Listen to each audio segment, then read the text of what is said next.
जीवन बीमा के प्लान्स को समझना है तो चलिए इसके बिल्कुल बेसिक कॉन्सेप्ट्स को समझते हैं। देखिए, सब कुछ एक सिंपल से कॉन्सेप्ट पर टिका है। एक वादे के लिए चुकाई गई कीमत, और इसी कीमत को कहते हैं प्रीमियम। ये बीमा कंपनी के वादे को पक्का करता है। प्रीमियम एक बार में या रेगुलरली भरा जा सकता है, पर पेमेंट चूकी तो पॉलिसी लैप्स हो जाएगी। तो सवाल ये है कि इस प्रीमियम से आखिर खरीदा क्या जा रहा है? एक प्लान। और मजे की बात यह है कि सारे लाइफ इंश्योरेंस प्लान सिर्फ दो बेसिक इंग्रेडिएंट से बने हैं। एक है डेथ कवर, जो मृत्यु होने पर मिलता है, और दूसरा है सर्वाइवल बेनिफिट, जो जिंदा रहने पर। तो क्या होता है जब कोई प्लान सिर्फ एक इंग्रेडिएंट इस्तेमाल करता है? चलिए देखते हैं। पहले आते हैं टर्म इंश्योरेंस प्लान्स। इनमें सिर्फ और सिर्फ डेथ कवर होता है। मतलब साफ है, अगर व्यक्ति उस पीरियड में जीवित रहता है तो कोई पेमेंट नहीं होती। अब इसका ठीक उल्टा है प्योर एंडाउमेंट प्लान। इसमें सिर्फ सर्वाइवल बेनिफिट होता है, और इसमें अगर उस पीरियड के दौरान व्यक्ति की मृत्यु हो जाए तो कोई पेमेंट नहीं मिलती। ये कुछ फायर इंश्योरेंस जैसा है। पेमेंट तभी होगी जब वो बताई गई घटना सच में हो। तो सबसे जरूरी बात यह है कि ज्यादातर प्लान्स इन्हीं दो बेसिक पार्ट्स का कॉम्बिनेशन होते हैं। चलिए देखते हैं ये बनता कैसे है। टर्म इंश्योरेंस और प्योर एंडाउमेंट को बस मिला दीजिए।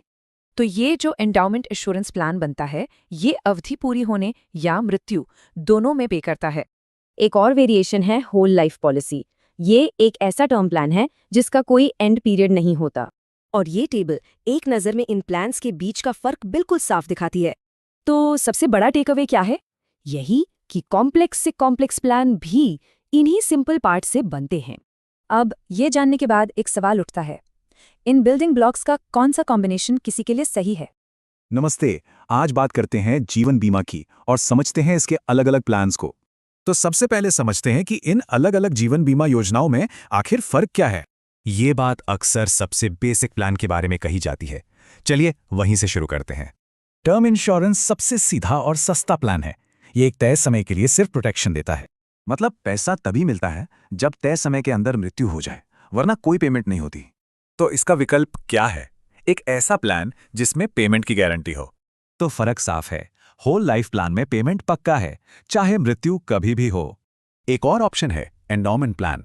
इसमें टर्म पूरा होने पर भी फायदा मिलता है। यानी एंडोमेंट प्लान में पेमेंट तो मिलना ही है, चाहे टर्म पूरा हो या पहले मृत्यु हो जाए। प्लान के अलावा प्रीमियम भरने के तरीके भी अपनी जरूरत के हिसाब से चुने जा सकते हैं। प्रीमियम को लंबे समय तक या फिर एक छोटी फिक्स्ड अवधि में भी भरा जा सकता है। ये लिमिटेड पेमेंट प्लान उनके लिए बढ़िया हैं जिनका अर्निंग करियर छोटा होता है। अब एक और सवाल, क्या बीमा कंपनी के मुनाफे में हिस्सा लेना चाहेंगे? विद प्रॉफिट पॉलिसी महंगी होती है, पर इसमें बोनस मिलने की उम्मीद रहती है। अच्छा, बीमा सिर्फ एक इंसान का नहीं होता, एक से ज्यादा लोगों को भी कवर किया जा सकता है।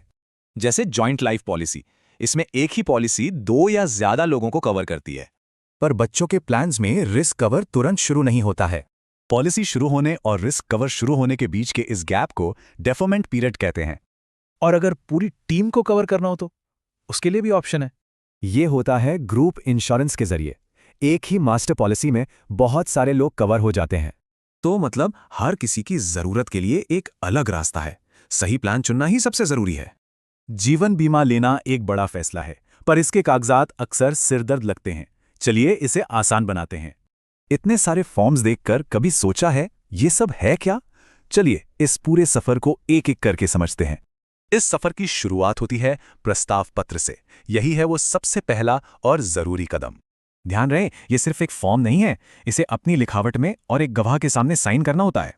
इसके बाद आता है पर्सनल स्टेटमेंट। यहां बीमा कंपनी को आपकी सारी डिटेल्स चाहिए होती हैं। आपकी सेहत, आदतें, मेडिकल हिस्ट्री, यही सारी जानकारी मिलकर उनका फैसला तय करती है। और एक बात, गलत जानकारी देने से कॉन्ट्रैक्ट रद्द भी हो सकता है, तो ईमानदारी बहुत जरूरी है। आपके फॉर्म जमा होते ही बीमा कंपनी अपनी गोपनीय जांच पड़ताल शुरू कर देती है। यहाँ एक फर्क समझना जरूरी है। अपनी दी गई जानकारी के लिए आप जिम्मेदार हैं, उनकी रिपोर्ट्स के लिए नहीं। और हाँ, वो हमेशा इंतजार नहीं करा सकते। नियम के मुताबिक फैसले के लिए उनके पास सिर्फ 15 दिन होते हैं। सब ठीक रहा तो मिलती है फर्स्ट प्रीमियम रसीद, यानी FPR, और बस यहीं से कवरेज शुरू हो जाता है। और आखिरकार इस सफर की अंतिम और सबसे अहम मंजिल, आपका पॉलिसी डॉक्यूमेंट। समझ लीजिए, यही आपके और बीमा कंपनी के बीच कॉन्ट्रैक्ट का पक्का लिखित सबूत है। और अगर ये खो भी जाए तो घबराने की बात नहीं, आपका बीमा कैंसिल नहीं होता, डुप्लीकेट मिल जाता है। इस पॉलिसी में सारी काम की जानकारी होती है, प्रीमियम कब और कैसे देना है, किससे संपर्क करना है। तो अब जब ये पूरा सफर समझ आ गया है, तो क्या अपनी पॉलिसी को ठीक से पढ़ने के लिए तैयार है?